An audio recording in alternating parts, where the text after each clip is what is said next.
अलप अरसलान ने अपनी फौज को हुक्म दिया कि वो बाज़ंतीनियों को थका कर उनके सफ़ों में इंतशार पैदा करे। जैसे ही दुश्मन कमज़ोर हुआ, अलप अरसलान ने एक भरपूर हमला किया और बाज़ंतै फौज को पीछे हटने पर मजबूर कर दिया।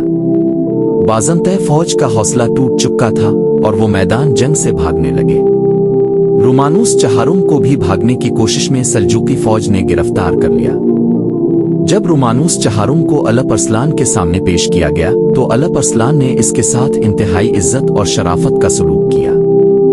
उन्होंने रोमानूस से कहा, अगर मैं तुम्हारे पास कैदी होता तो तुम मेरे साथ किया सलूक करते? रोमानूस ने जवाब दिया, शायद मैं तुम्हें कत्ल कर देता।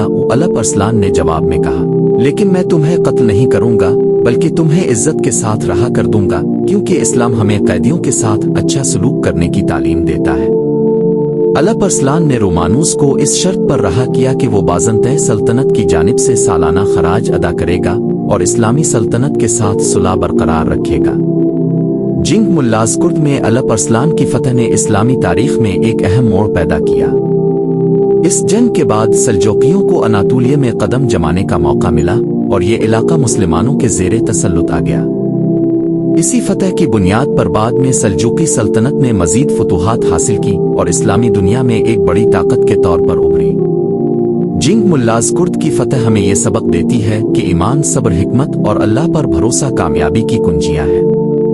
अलप अरसलान की क़यादत और उनकी बहादुरी ने न सिर्फ मुसलमानों को फतह दिलाई बल्कि दुश्मनों के दिलों में भी इस्लामी अदल और इंसाफ की मिसाल कायम की।